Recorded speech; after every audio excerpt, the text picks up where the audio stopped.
குணமாக்குதல் ஆரம்பமாகிட்டது இல்லையா? வாழ்க்கையில் திருப்பு முனை அல்லது எதிர்பார்க்கும் மாற்றத்தின் ஆரம்பம் ஏற்கனவே நடக்க துவங்கிட்டு. சரியா?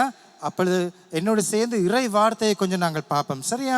பாருங்க, ரோமேயர் 8வது அதிகாரத்தில் பவுலடிகளார் சொல்கின்றார், தம் சொந்த மகனென்று பாராது அவரை நம் அனைவருக்காகவும் ஒப்புவித்த கடவுள் தம் மகனோடு அனைத்தையும் நமக்கு அருளாதிருப்பாரோ?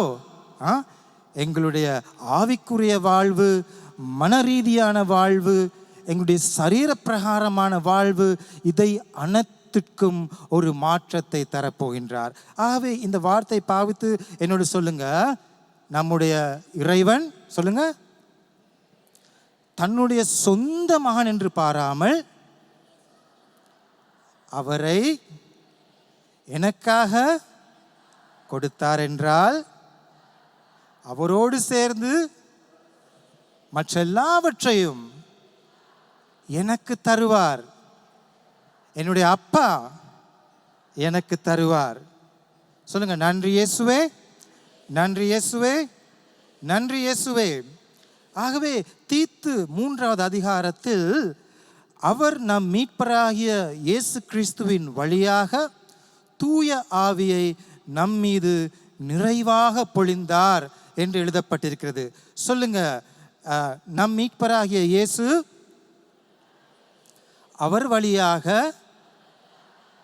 அப்பா கடவுள் தூய ஆவியை நிறைவாக பொழிந்திருக்கின்றார்.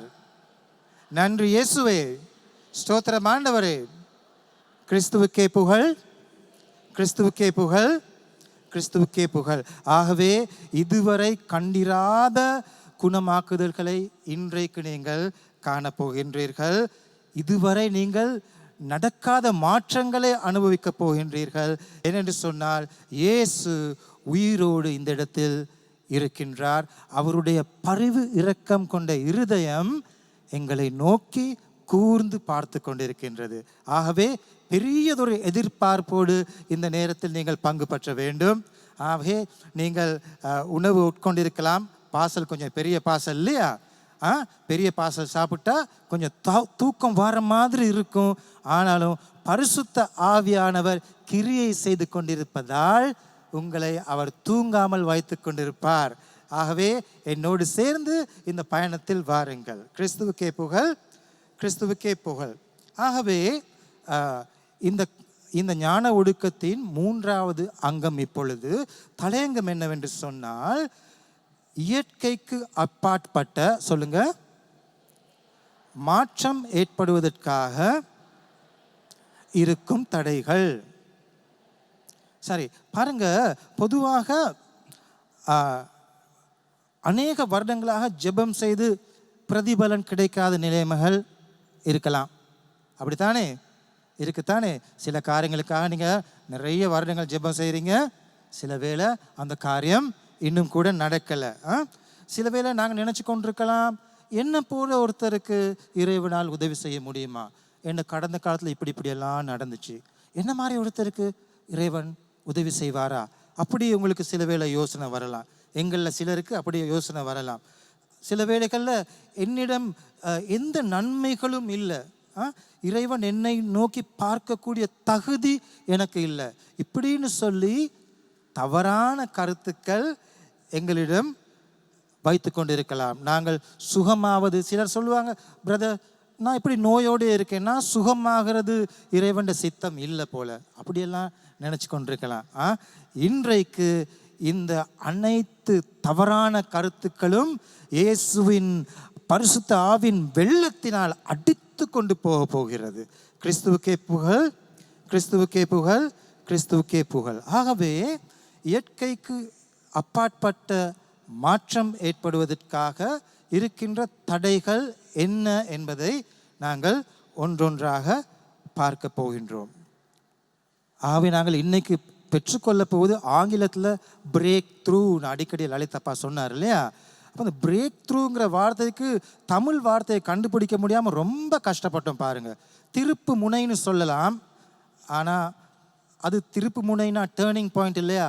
அப்போ நாங்கள் பிறகு யோசித்த மாற்றத்தின் ஆரம்பம். அதன் சார் இந்த ஹேண்ட் பில்லெல்லாம் போட்டு கொடுத்தோம் இல்லையா? இப்போ உண்மையாக நாங்கள் என்ன சொல்கிறோம்னா, ஒரு விஷயங்கள் நடக்காமல் இருக்கின்றன, அந்த தடைகளை தகர்த்து இறைவன் எங்கள் வாழ்க்கையில் அதை செய்ய போகின்றார். அதைத்தான் நாங்கள் இந்த பிரேக் த்ரூ என்பதில் நாங்கள் கருதுகின்றோம். அப்போ இந்த மாற்றம் நடைபெறுவதற்கு தடையாக சில காரியங்கள் இருக்கின்றன. அவை என்ன என்பதை நாங்கள் பார்க்க போகின்றோம். பொதுவாக இந்த காரணங்கள் நாங்கள் இறைவனை குறித்து இன்னும் கூட சரியான அறிவு இல்லாததால், அவரை தவறாக நாங்கள் புரிந்து கொண்டிருப்பதால் தான் இந்த தடைகள் இருக்கின்றன. அவை யாரும் பயப்பட தேவையில்லை. இந்த தடைகள் எல்லாவற்றையும் இறைவன் இந்த நேரத்தில் அகற்றப் போகிறார். என்ன செய்ய போகிறார்? சத்தமா சொல்லுங்க. அகற்றப் போகிறார். முதலாவது தடை தகுதியின்மை. இது பொதுவான கத்தோலிக்கர்களான எங்கள் வாழ்வில் இந்த தகுதியின்மையை பொதுவாக நாங்கள் காணலாம். நாங்கள் எங்களை குறித்து என்ன நினைத்து கொண்டிருக்கின்றோம், இறைவன் எங்கள் மீது அவருடைய பார்வை திருப்புவதற்கு தகுதி அற்றவர்கள் என்ற நிலைப்பாடு சிலரின் வாழ்க்கையில் இருக்கின்றது. அது தவறு என்று சொல்லி இறைவன் அப்படி அல்ல என்பதை நிரூபிப்பது தான் என்னுடைய வேலையாக இருக்கின்றது. ஆகவே இது எப்படி எங்கள் வாழ்வில் நுழைகின்றது? மற்றவர்கள் எங்களை எப்படி நடத்தினார்கள், எங்களை எப்படி அவர் சிறு பிராயத்தில் எங்கள் மீது தாக்கம் செலுத்தினார்கள், இதை வைத்து கொண்டு தான் எங்களை பற்றி நாங்கள் நினைத்து கொண்டிருக்கிறோம். உதாரணம் ஒன்று சொல்லவா? இப்போ என்னுடைய அப்பா இருக்கிறார் தானே, என்னுடைய அப்பா இப்போ உயிரோடு இல்லை. எங்களோட குடும்பத்தில் 9 பிள்ளைகள். எத்தனை பிள்ளைகள்? எத்தனை? நான் எத்தனாவது பிள்ளை நீங்கள் நினைக்கிறீங்க? 9வது பிள்ளை, கடைசி பிள்ளை. இப்போ இந்த காலத்தில் எங்களோட 2 பிள்ளைகளோட நாங்கள் நிறுத்திடுறோம் இல்லையா? எனக்கு 2 பிள்ளைகள் இருக்காங்க. மூத்தவனுக்கு 24, 2க்கு 9, அப்போ 13. அப்போ எங்களோட குடும்பத்தில் நான் கடைசி பிள்ளை என்பதால் பாருங்கள், இப்போ எங்களோட அப்பா நான் பிறந்த காலத்தில் அவர் சரியான பிஸி, எஸ்டேட்டில் வேலைக்கு போயிடுவார். அப்போ மாதத்துக்கு ஒருக்கா வருவார். வந்தாலும் அந்த எல்லாத்தோடையும் கதைச்சிட்டு சில வேளை என்னைய மறந்துடுவார் பாருங்க. சில வேளை அப்போ ஏன்னா சின்ன பிள்ளைல எந்த நேரமும் ஓடுறது. அப்போ அவருடைய வேலை பழுவி நிமித்தம் என்னுடைய அப்பா ஏன் வேலை பழுவில் இருந்தார்? நாங்கள் சந்தோஷமாக இருக்க வேணும், நாங்கள் நல்லா படிக்கணும், வயிறார உணவு உண்ண வேண்டும். இதற்காகத்தான் அவர் கஷ்டப்பட்டு உழைத்து கொண்டிருந்தார். ஆனால் அவருடைய அன்பை அனுபவிக்க எனக்கு மிகவும் சிறு பிராயத்தில் விடுபட்டு போனது இல்லையா? அப்படி இருக்கலாம் இல்லையா? இந்த கூட்டத்தில் கூட சில வேளை உங்களோட அம்மா அப்பா ஃபாரினில் போயிருந்துருக்கலாம் நீங்கள் சின்ன காலத்தில். சில வேளை நீங்கள் சின்ன காலத்திலே தாய் தகப்பனை இழந்தவர்களாக இருக்கலாம் இல்லையா? அப்பொழுது அந்த பெற்றோருடைய அன்பை, என்னுடைய வாழ்க்கையில் தந்தையுடைய அன்பை அனுபவிக்க சந்தர்ப்பம் இல்லாமல் போனது. அதனால் என்ன நடக்கும் என்று சொன்னால், எங்களை அறியாமலே எங்களுடைய ஆழ் மனதில் கைவிடப்பட்டு விடுவோம் என்கின்ற எண்ணம் தோன்றும், பயங்கள் தோன்றும், அதிகமாக உணர்ச்சி வசப்படுதல், பதட்டம். அந்த காலத்தில் பாருங்கள், நான் இன்டர்வியூ எல்லாம் போனால் சரியான பதட்டம், கை காலெலாம் வேறுக்கும், கட்ட கட்ட கட்ட கட்ட நடுங்கும். ஏன் இந்த மாதிரி பதட்டம் வருதுன்னு சொன்னால், சின்ன காலத்தில் நாங்கள் எதிர்பார்க்கிற அன்பை எங்களுக்கு கொடுக்க முடியாத பட்சத்தில் இவ்விதமான காரியங்கள் எங்களுக்கு ஏற்படுகின்றது. ஆகவே நான் இறைவனை 23 வருடங்களுக்கு முதல் இறைவனோடு ஒரு அனுபவம் ஏற்பட்ட பின்பாடு இவ்விதமான பயங்களை எல்லாவற்றையும் இறைவன் அகற்றிவிட்டார். இதே விதத்தில் உங்களுடைய மனதிலும் இன்றைய நாள் அந்த பயங்களை அகற்றி விசுவாசத்தை ஊற்றப் போகிறார். கிறிஸ்துவுக்கே புகழ், கிறிஸ்துவுக்கே புகழ், கிறிஸ்துவுக்கே புகழ். சில வேளை உங்களோட பெற்றோர் உங்களோட ஸ்கூலில் நடக்கிற பேரண்ட்ஸ் டீச்சர்ஸ் மீட்டிங்கெல்லாம் வராமல் இருக்கலாம் இல்லையா? ஆகவே இந்த மாதிரி நான் சொன்னேன், எங்களுக்கு அந்த பயங்கள் வருவதோடு சிலர் என்ன செய்கிறாங்க, தன்னைத்தானே வருத்தி கொள்கிறார்கள். ஒரு உதாரணத்துக்கு சொன்னால், ஒரு திருமண வாழ்வில் தொடர்ந்து அவங்களுக்கு இருக்க முடியாது பாருங்கள். அந்த உறவிலிருந்து பின் வாங்குவார்கள். ஒரு தொழிலில் தொடர்ந்து அவர்களுக்கு இருக்க முடியாது, அந்த தொழிலில் இருந்து பின் வாங்குவார்கள். இப்படியான காரியங்கள் அவர்களை அறியாமலே அவர்கள் வாழ்க்கையில் நடக்கின்றன. ஆனால் இன்று நீங்கள் தெரிந்து கொள்ள வேண்டியது என்னவென்று சொன்னால், இறைவன் யார் நேசிக்காவிட்டாலும் இறைவன் உங்களை அற்புதமாக நேசிக்கின்றார். இவ்விதமான காரியங்களிலிருந்து உங்களை விடுதலை செய்ய போகின்றார். கிறிஸ்துவுக்கே புகழ், கிறிஸ்துவுக்கே புகழ், கிறிஸ்துவுக்கே புகழ். இப்படித்தான் ஒரு பெண் பிள்ளை வந்தார்கள் ஜெபம் பெற்றுக்கொள்வதற்காக. அவங்களோட தோளில் ஒரு தோல் வியாதி இருந்தது. அவங்களுக்காக ஒரு சகோதரி ஜெபம் செய்தாங்க. ஜெபம் செய்யும் பொழுது ஒரு நிச்சயம் இல்லாத தன்மை அவங்களோட முகத்தில் விளங்குச்சு. அப்போ அவங்க கேட்டாங்க, நீங்கள் ஏன் அப்படி ஒரு மாதிரிங்க? இல்லை, கடவுள் உங்களை குணப்படுத்துவார்னு நீங்கள் நம்பலையா? இல்லை, எனக்கு நம்பிக்கை அவ்வளவா இல்லை. ஏன் அப்படி சொல்கிறீங்கன்னு சொன்னோன்னே அப்போ அவங்க கேட்டாங்க, நீங்கள் ஏதாவது உங்களுடைய பெற்றோர்கள் மூலமாக உங்களுக்கு ஏதாவது பிரச்சனை இருக்குதா? அவங்க சொன்னாங்க, ஆமாம், என்னோடய அம்மாவோட நான் கோபம் இல்லை, ஆனால் எங்களோட அவ்வளவாக நான் அவங்களோட பேசுவதில்லை. அப்படி சொன்னோன்னே அப்போ உங்களோட அம்மாவை நீங்கள் மன்னிக்க விரும்புகிறீங்களான்னு கேட்டு அந்த சகோதரியோடு ஜெபம் செய்த பொழுது அவங்க அந்த அம்மாவை மன்னிச்சவுடன் அவங்களோட சரும வியாதி முற்று முழுதாக குணமடைந்தது. கிறிஸ்துவுக்கே புகழ், கிறிஸ்துவுக்கே புகழ், கிறிஸ்துவுக்கே புகழ். ஆகவே கடவுள் உங்களை பார்த்து சொல்கின்றார், உங்களுடைய தலைமுடி ஒவ்வொன்றும் எண்ணப்பட்டிருக்கின்றது. பாருங்க, எவ்வளவு அன்பான ஒரு தகப்பன் எங்களுக்கு இருக்கும் பொழுது அவருடைய அன்பை நாங்கள், எங்களுக்கு யாருடைய அன்பை விடுபட்டதோ இந்த அப்பா ஒருபோதும் அன்பு செய்ய மறக்க மாட்டார்.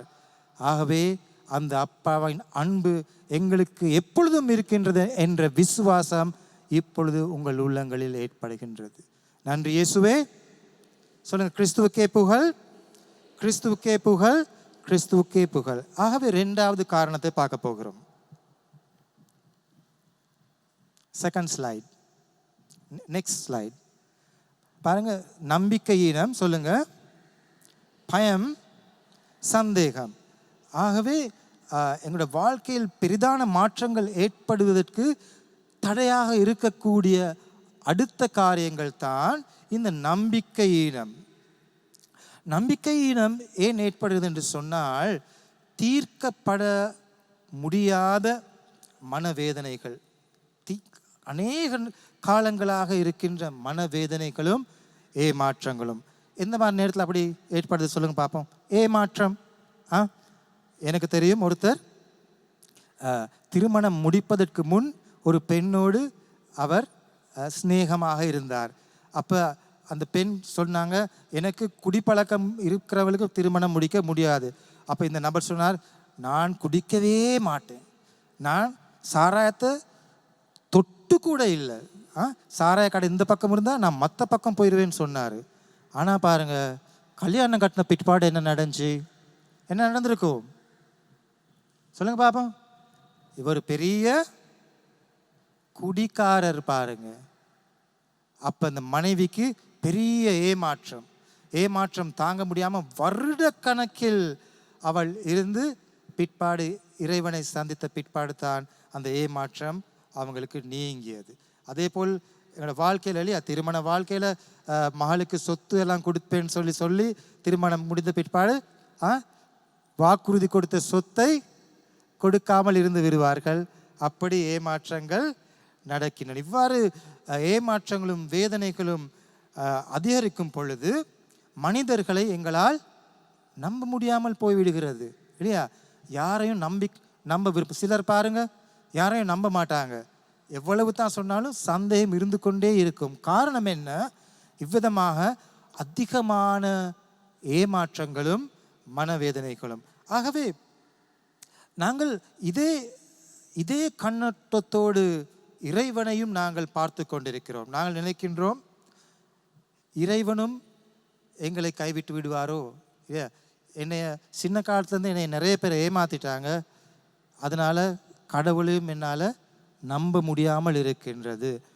ஆகவே உங்கள் உள்ளங்களில் இறைவனை நம்புவதற்கு கஷ்டமாக இருந்தால் இவ்விதமாக ஏமாற்றங்களும் மனவேதனைகளும் இருக்கின்றதாக இருக்கலாம். மார்க் 9வது அதிகாரத்தில் அந்த ஒரு அப்பா அவருடைய பிள்ளையை தீ ஆவியிலிருந்து விடுதலை செய்ய இயேசுவிடம் கூட்டிட்டு வந்த பொழுது அவர் ஒரு கேள்வி கேட்பார்.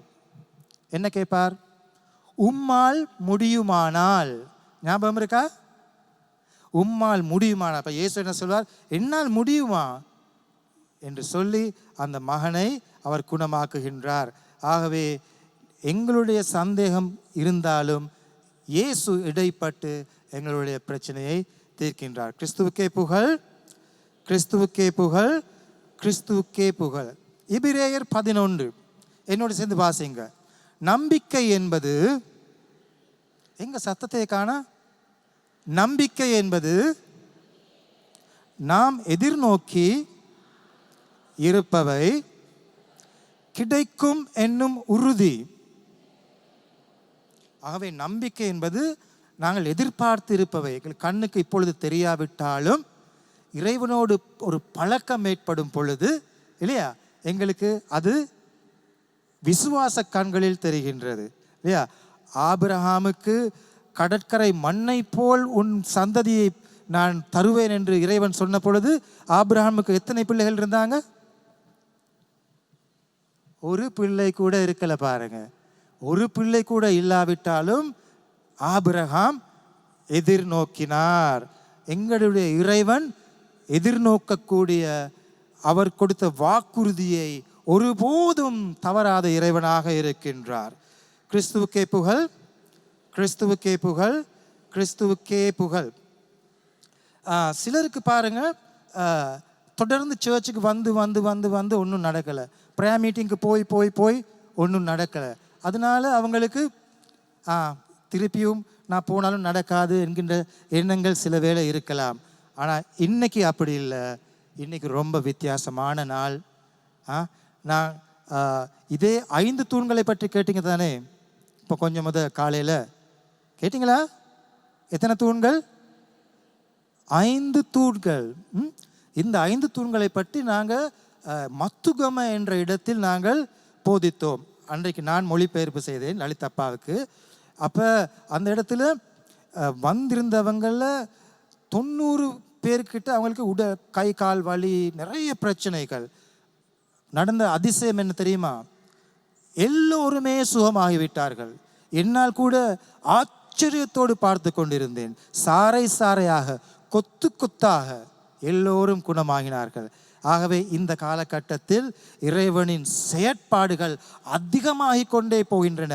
இன்றைக்கு எங்கள் மத்தியில் இவ்விதமான சுகமாக்குதல்களும் குணமாக்குதல்களும் நடக்க போகின்றன. விசுவாசிக்கிறீங்களா? சொல்லுங்க, நன்றி இயேசுவே. சொல்லுங்க, எங்கள் மத்தியில் இன்று அற்புதங்கள் நடக்க போகின்றன. அதற்காக நன்றி, நன்றி இயேசுவே, நன்றி இயேசுவே. சரி, 3வது தடை என்ன என்று நாங்கள் பார்க்க போகின்றோம். மன்னிக்காமை, சொல்லுங்க, மற்றும் எதிர்மறை உணர்வுகள். ஆகவே இறைவனுடைய உண்மையான செயல்பாடு எங்களுக்குள் நடைபெற வேண்டும் என்று சொன்னால் நாங்கள் மன்னிக்க வேண்டும். சரியா? கிறிஸ்தவ வாழ்வு வாழ்வதற்கு இது மிகவும் ஒரு முக்கியமான காரியமாக இருக்கிறது இல்லையா? பரலோக மந்திரத்தில் நாங்கள் சொல்கின்றோம், நாங்கள் எங்களுக்கு தவறு செய்தவர்களை மன்னிப்பதை போல எங்கள் தவறுகளை நீங்கள் மன்னியுங்கள் என்று இறைவனிடம் சொல்கின்றோம் இல்லையா? சில வேளை பிரதர் நீங்கள் இப்படி சொல்லலாம், இந்த மனுஷனை நான் என்னால் மன்னிக்கவே முடியாது. சிலர் அப்படி சொல்றீங்களா? ஆமாம், என் வாழ்க்கையிலும் அப்படித்தான் இருந்தது. மன்னிக்கவே முடியாது ஆண்டவரே, என்னால் முடியாது, என்னை விடுங்க ஆண்டவரே, நான் போறேன் அழுது.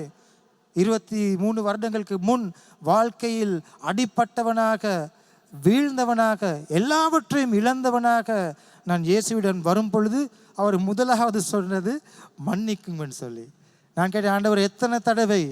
அவர் பைபிளில் காட்டினாரு, என்ன காட்டினாரு?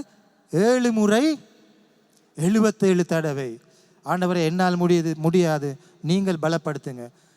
மன்னிப்பதற்கு எனக்கு பலத்தை கொடுத்தது யார்? இயேசு. நான் மன்னித்தேன், அழுது மன்னித்தேன். ஆண்டவரே, என்னால் முடியாது, ஆனாலும் மன்னிக்கிறேன் என்று சொன்னேன். இயேசு சொன்னார், நீங்க மன்னிங்க, அதை விட பெரிய ஒரு பரிசை நான் உங்களுக்கு தாரேன் என்று சொல்லி. அப்படியா இயேசுவே, அப்போ நான் மன்னிக்கிறேன்னு சொல்லி இல்லையா? அந்த இயேசுவை சந்தித்த அந்த முதற் காலகட்டத்தில் டொஃபி சாக்லேட், சீனி போல மாதிரி, என்னது மிட்டாய் இதுகள் கொடுக்குற மாதிரி கேட்குறதெல்லாம் தருவார் பாருங்க இயேசு. அது ஒரு நிலா காலம், தேன் நிலவு காலம் இயேசுவோடு. அப்போ இயேசுவை மன்னிக்க சொன்னார் தானே, நான் மன்னிச்சிட்டேன் பாருங்க. இயேசு என்னமோ எனக்கு தாரேன்னு சொன்னீங்களே, எனக்கு உத்தியோகத்தில் பெரிய ஒரு பதவி உயர்வு, வேறொரு இடத்தில் உத்தியோகம் கிடைத்தது. எனக்கு கொண்டு வந்து கொடுத்தாங்க ஒரு லெட்டர். என்ன letter? Appointment letter. Appointment letter, தொழில் கிடைத்ததை உறுதிப்படுத்தி கொடுக்கும் ஆவணம். அதில் இருந்ததை நான் வாசிக்கும் பொழுது எனக்கு கிடைத்த அந்த தகைமை 7ஆம் நம்பர், பேண்ட் 7. பேண்ட் 7ஆ? இந்த நம்பரை நான் எங்கேயோ பார்த்துருக்கேனே, பைபிளில் பார்த்தேன் 7 முறை. பக்கத்தில் என் சம்பளத்தை போட்டிருந்தாங்க. இது வந்து 2010ஆம் ஆண்டு, 77,000 ரூபாய். 7 முறை 77. நீ மன்னித்தாய், இதோ என்னுடைய பரிசு என்று இயேசு எனக்கு கொடுத்தார். கிறிஸ்துவுக்கே புகழ், கிறிஸ்துவுக்கே புகழ், கிறிஸ்துவுக்கே புகழ். ஆகவே இவ்வளவு நல்ல விஷயங்கள் ஆண்டவர் எங்களுக்கு தாராருன்னு சொன்னால் நாங்கள் என்னத்துக்கு சும்மா மன்னிக்காமல் இருப்பது இல்லையா? ஆகவே மன்னிச்சு கொள்வோம். அதே மாதிரி தான் எதிர்மறையான எண்ணங்களை நாங்கள் எங்களோட வாழ்க்கையிலிருந்து ஆற்ற வேண்டும். காலையில் லலிதாப்பா சொன்னார், ஒரு ஒரு பெண்மணி, சிங்கப்பூரில் ஒரு பெண்மணி, அந்த அற்புதத்தை கவனிச்சிங்களா? அந்த அற்புதம் என்ன? ரொம்ப பெரிய அற்புதப்பா. வாயை பிளந்து ஆன்னு பார்க்க வேண்டிய ஒரு அற்புதம். என்னது? ஒரு கால் அரை இன்ச்சு, என்னது குட்டை கால் வளர்றது இதுக்கு பார்த்துருக்கீங்களா? கேட்டிருக்கமா? அந்த அற்புதம் மற்ற காலை போலவே அரை இன்ச்சு வளர்ந்துட்டு. ஆனால் அங்கே ஒரு சிக்கல் நடந்துச்சு பாருங்க. முதல்ல ப்ரே பண்ணும் பொழுது கால் கொஞ்சம் தான் வளர்ந்துச்சு. அப்போ இயேசு கொஞ்சம் சுகமாக்குவாரா ஏன்னு சொல்லி அவங்ககிட்ட கேட்டோன்னு அவங்க இவங்க கேட்டாங்க, நீங்கள் யாரையாவது மன்னிக்கணுமா? அப்போ அவங்க சொன்னாங்க, சின்ன காலத்தில் எனக்கு சில என்ன துஷ்பிரயோகம் நடந்துச்சு, நான் அவங்கள மன்னிக்கிறேன்னு மன்னிச்சாங்க. கால் வளர்ந்துச்சு, ஆனால் ஃபுல்லாக வளர, இன்னும் கொஞ்சம் வளர்ந்துச்சு. இன்னும் என்ன சரி பிரச்சனை இருக்குதா? நீங்கள் உங்கள் மேலே கோபமாக இருக்கீங்களா? அவங்க சொன்னாங்க, ஆமாம், நான் என்ன மேலே கோபமாக இருக்கேன். எனக்கு இந்த துஷ்பிரயோகம் நடந்தனால நான் என்னையை விட்டே ஓடிட்டேன், வீட்டை விட்டு ஓடிட்டேன், கடவுளை விட்டு ஓடிட்டேன், அதனால எனக்கு கேன்சர் வந்துச்சு 29ஆவது வயசில் அப்படின்னு சொல்லி. அப்போ நீங்கள் உங்களை மன்னிக்கிறீங்களா? என்னையை நான் மன்னிக்கணுமா? அது எப்படி? அதுக்கும் ஜெபம் சொல்லி கொடுத்தாங்க. நான், ஆண்டவரே, நான் உமது கண்களில் மிகவும் பெருமதியான மகள், ஆனால் நான் என்னையை வெறுத்தேன், அதற்காக நான் மன்னிப்பு கேட்கிறேன்னு சொல்லி அந்த எதிர்மறையான காரியத்தை அப்புறப்படுத்தியவுடன் என்ன நடந்ததுன்னு நினைக்கிறீங்க? மற்ற கால் அளவுக்கு இந்த காலும் வளர்ந்தது. கிறிஸ்துவுக்கே புகழ், கிறிஸ்துவுக்கே புகழ், கிறிஸ்துவுக்கே புகழ். சரி, அடுத்த தடை என்னன்னு பார்ப்போம். தடை தடை தடை சொல்லுங்க பிரதர். ஆனால் இந்த தடையெல்லாம் இன்றைக்கு சுத்தமாக்கப்பட்டு அகற்றப்பட போகிறது. ஆகவே அது என்னன்னு மட்டும்தான் இடத்துல பார்க்குறோம். சரியா? பாவம். பாவம் நாங்கள் இவ்வளவு நாள் கேள்விப்பட்டிருக்கோம். என்னது? பாவம் இறைவனை விட்டு எங்களை பிரிக்கின்றது என்று சொல்லி.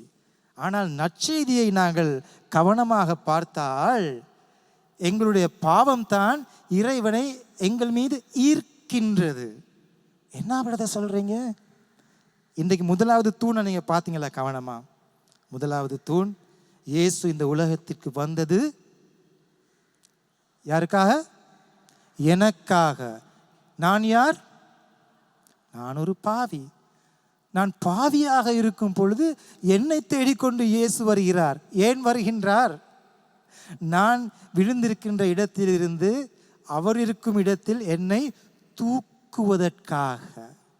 ஆகவே நான் பாவி என்று சொல்லி ஒளிந்து கொள்ளாமல், இயேசுவே நீங்கள் என் பாவங்களை சுமந்து தீர்த்து விட்டீர்கள் இயேசுவே என்று நாங்கள் அவருக்கு சொல்லும் பொழுது இந்த அற்புதம் எங்கள் வாழ்வில் நிகழ்கின்றது. ஆகவே எங்கள் வாழ்க்கையில் பாவம் இருந்தால் நீங்கள் பயப்பட தேவையில்லை. ஏனென்று சொன்னால் இயேசு நீங்கள் இருக்கும் விதத்தில் உங்களை அன்பு செய்கின்றார். அந்த பாவத்தை அகற்றப் போவது அவர். எங்கள் முயற்சினால் நாங்கள் அகற்ற முயற்சி செய்வது அது பிரயோசனம் இல்லை. ஏனென்று சொன்னால் இறை வல்லமையினால் தான் அந்த மாற்றம் நிகழ்கிறது. கிறிஸ்துவுக்கே புகழ், கிறிஸ்துவுக்கே புகழ், கிறிஸ்துவுக்கே புகழ்.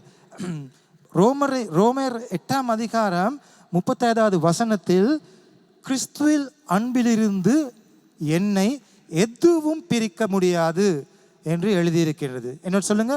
கிறிஸ்துவின் அன்பிலிருந்து என்னை எதுவும் பிரிக்க முடியாது.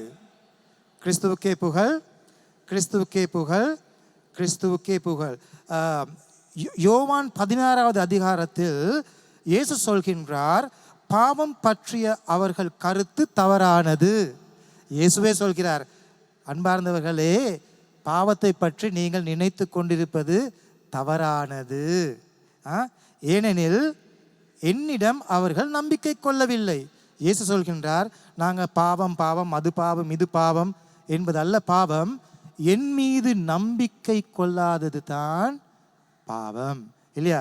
நாங்கள் சில வேளை சொல்லுவோம், சிலரை பார்த்து சொல்லுவோம், பாருங்க பிரதர், அவளை பாருங்க, அவள் ஊரில் போயிட்டு என்னென்னமோ செஞ்சுட்டு இப்போ சப்பிரசாதம் எடுக்கவும் வாரா, என்ன முகத்தை வச்சு கொண்டு வாரா, அப்படி சொல்கிறோமா? ஆனால் இறைவன் அப்படி பார்க்கறது இல்லை. அந்த பாவத்தில் அகப்பட்ட ஸ்திரீயை கல் அடிப்பதற்காக எல்லோரும் கற்களை எடுத்து கொண்டு வந்தார்கள். இயேசு சொன்னார், உங்களில் பாவம் இல்லாதவன் முதல் கல்லை எறியும்படி. ஒருவராலும் எறிய முடியாது பாருங்கள். ஏனென்று சொன்னால் எங்கள் எல்லோருக்குள்ளும் பாவம் இருக்கின்றது. நாங்கள் இன்னொருவரை பாவி என்று குற்றம் சாட்ட முடியாது. கிறிஸ்துவுக்கே புகழ், கிறிஸ்துவுக்கே புகழ், கிறிஸ்துவுக்கே புகழ். ஆகவே எங்களுக்காக எங்களை தேடி வந்த இறைவனை நாங்கள் விசுவசிக்காமல் நாங்கள் இன்னும் பாவத்தை பிடித்து கொண்டிருப்போம் என்று சொன்னால் அதற்காக மனம் வருந்தி அதை இறைவனின் பாதத்தில் வைப்போம். ஏனென்றால் இறைவன் எங்கள் சார்பில் இருக்கின்றார். ரோமர் 8வது அதிகாரத்தில் இருக்கின்றது, இறைவன் எங்கள் சார்பில் இருக்கும் பொழுது எங்களுக்கு எதிராக நிற்பவர் யார் என்று பவுலடிகளார் கேட்கின்றார். ஆகவே நாங்கள் அதை குறித்து பயம் கொள்ள தேவையில்லை. இந்த பாவத்தின் பிடியிலிருந்து எங்களை விடுதலை செய்பவர் யார்? யார் எங்களை விடுதலை செய்வது? இயேசு. சத்தமா சொல்லுங்கள், சத்தமா சொல்லுங்கள். அந்த இயேசுவுக்கு கைகளை தூக்கி கைகளை தட்டி நன்றி என்று சொல்லுங்கள்.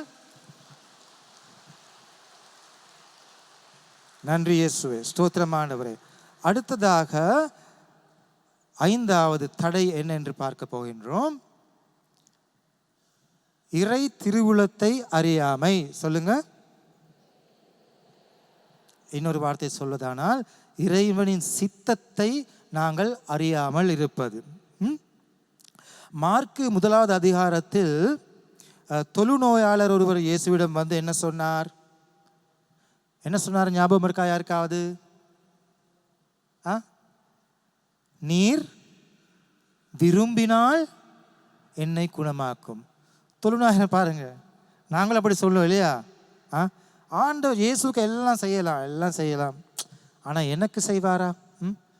அவர் விரும்புகிறாரா? தொழுநோயாளர் அப்படி சொல்லும். இயேசு என்ன சொன்னார்? நான் விரும்புகிறேன், சுகமாகு என்று தொழுநோயாளரை தொட்டார், தொட்டு சுகமாக்கினார் இல்லையா?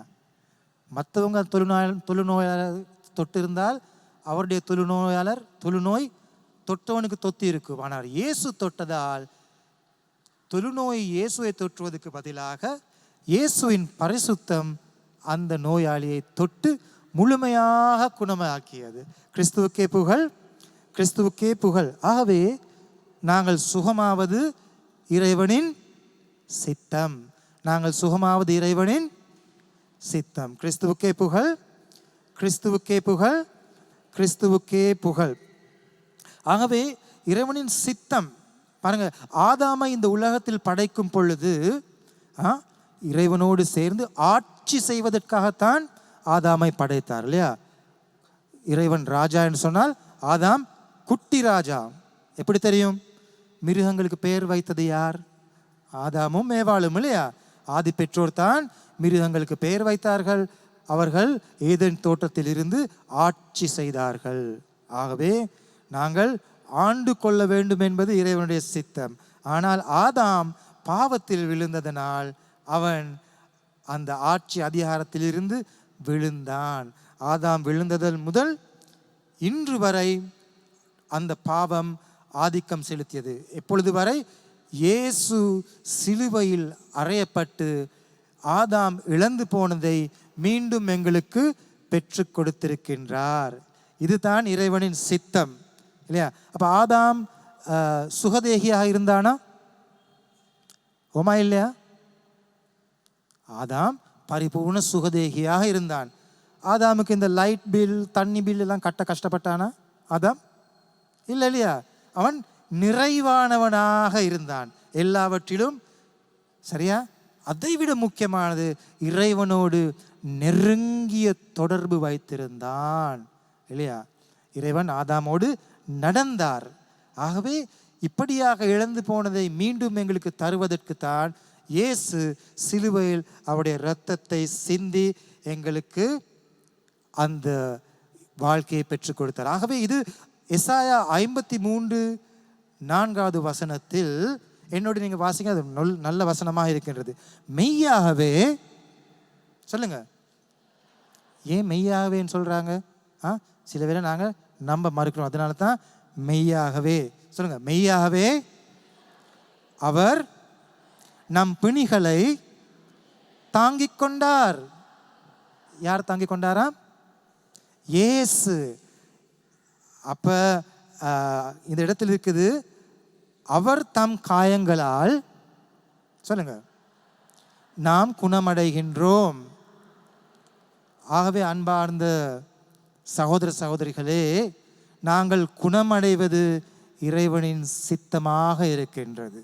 இந்த இறைவனுடைய சித்தத்தை நாங்கள் அறியாமல் இருப்பது எங்களுக்கு இந்த மாற்றம் ஏற்பதற்கு ஒரு தடையாக இருக்கின்றது. ஆகவே இந்த நேரத்தில் நீங்கள் விசுவசிக்கிறீங்களா?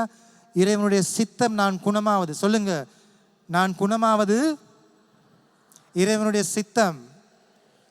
அதனால் இன்றைக்கு நான் குணமாக போகின்றேன்.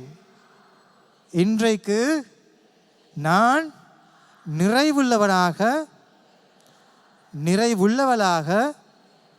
மாற்றமடைகிறேன். இது நிச்சயம். நன்றி இயேசுவே, நன்றி இயேசுவே, நன்றி இயேசுவே. ஆகவே நாங்கள் அடுத்ததை பார்க்க போகின்றோம். அடுத்த தடை என்னவென்று, ஆன்மீக போராட்டம். சொல்லுங்க. ஆகவே அந்தகார சக்திகளோடு எங்களுக்கு போராட்டம் இருக்குது இல்லையா? ஆனால் நாங்கள் அந்தகார சக்திகளுக்கு பயப்பட தேவையில்லை. இயேசு சிலுவையில் அறையப்பட்ட பொழுது எங்களுடைய எதிரியான சாத்தானை தோற்கடித்து விட்டார். அப்போ சிலர் நீங்கள் யாரும் சொல்ல, பிரதர் உங்களுக்கு தெரியாது, கர்ச்சிக்கிற சிங்கத்தை போல் சாத்தான் சுற்றி வர்றான், எதிரி எழுதியிருக்கே சிங்கத்தை போல். நான் சொல்லுகின்றேன், பல்லு பிடுங்கிய சிங்கத்தை போல் இருக்கின்றான். ஏற்கனவே தோற்றுவிட்டான். அந்தகார சக்திகள் எங்களை பார்த்து பயப்பட வேண்டும். நீங்க பார்ப்பீங்க, ஜெப கூட்டங்களில் நாங்கள் கையை வைத்து ஜெபிக்கும் பொழுது பேய்கள் அலறி அடித்து ஓடுவதை பார்ப்பீர்கள். ஏற்கனவே நீங்கள் ஜெப கூட்டங்களில் வந்திருப்பீர்கள். மானிப்பாய்ந்த இடங்களில், அந்த இடங்களில் அந்தகார சக்திகள் இயேசு கிறிஸ்துவின் ஒளியின் முள் நிற்க முடியாமல் அலறி அடித்து ஓடுவதை கண்டிருக்கின்றீர்கள். கிறிஸ்துவுக்கே புகழ், கிறிஸ்துவுக்கே புகழ். ஆனாலும் எங்களை அறியாமல் சிலர் என்ன செய்கின்றோம், இந்த அந்தகார சக்திகளுக்கு, அப்படி இல்லாட்டி இந்த பேய் பிசாசுகளுக்கு கதவை திறக்கின்றோம். எப்படி?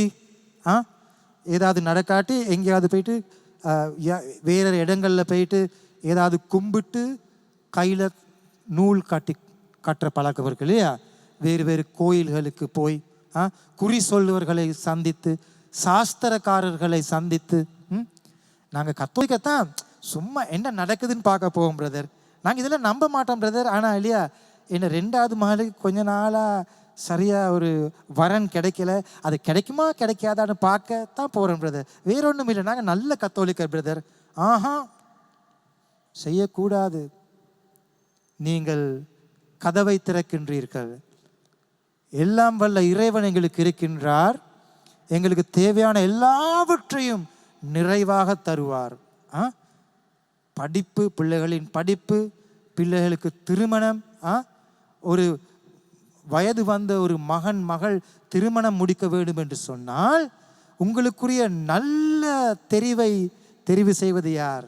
நம்முடைய இயேசு. எங்களுக்கு எங்களுடைய வாழ்க்கையை அவருடைய கரங்களில் கொடுக்கும் பொழுது எப்பொழுதுமே சிறந்ததைத்தான் அவர் தருவார். சிறந்ததைத்தான் தருவார். சிறந்ததை தரும் இயேசு இருக்கும் பொழுது சும்மா ஒவ்வொரு இடங்களுக்கு போயிட்டு டைம் வேஸ்ட் பண்ணாதீங்க. அந்த மாதிரி இடங்களுக்கு போயிருந்தால் அதுக்காக நீங்கள் மன்னிப்பு கேட்க வேண்டும். இயேசு உங்களை மன்னிக்க காத்து கொண்டிருக்கின்றார். இன்றைக்கு நல்ல நாள், முடியுமானால் பாவ சங்கீர்த்தனம் செய்து கொள்ளுங்கள். அப்படின்லாம் சொல்லுங்க, இயேசுவே நான் தெரியாமல் செய்துவிட்டேன், இயேசுவே நீர் எனக்கு போதுமாண்டவரே என்று அவருக்கு சொல்லுங்கள். மகனே மகளே, நீ இப்படி சொல்லும் வரை நான் காத்து கொண்டிருந்தேன் என்று இயேசு சொல்லுவார். அவ்வளவு அன்பு பாருங்க. அந்த அன்புக்கு நிகர் யாருமே இல்லை. ஆகவே எங்களுடைய ஆன்மீக போராட்டத்தில் நாங்கள் ஏற்கனவே வெற்றி பெற்றோம். வெற்றி பெற்றவர்கள் என்று சொன்னால் கையை உயர்த்துங்க பாப்போம். ஒரு கையை, வலது கையை உயர்த்துங்கள். அந்த வெற்றி தந்த அந்த இயேசுவுக்காக மற்ற கையை உயர்த்துங்கள். மீண்டும் ஒரு முறை சத்தமாக கைகளை தட்டுங்கள். நன்றி இயேசுவே, ஸ்தோத்திரமானவரே. ஹல்லேலூயா, ஹல்லேலூயா, ஹல்லேலூயா, ஹல்லேலூயா, ஹல்லேலூயா, ஹல்லேலூயா, ஹல்லேலூயா, ஹல்லேலூயா. ஆகவே இப்பொழுது நாங்கள் பார்த்த எல்லா தடைகளையும் இயேசு இப்பொழுது அகற்ற வல்லவராக, இந்த இடத்தில் உயிர் உள்ளவராக இருக்கின்றார். ஆகவே ஒரு கணம் நாங்கள் எல்லோரும் எழுந்து நிற்போம்.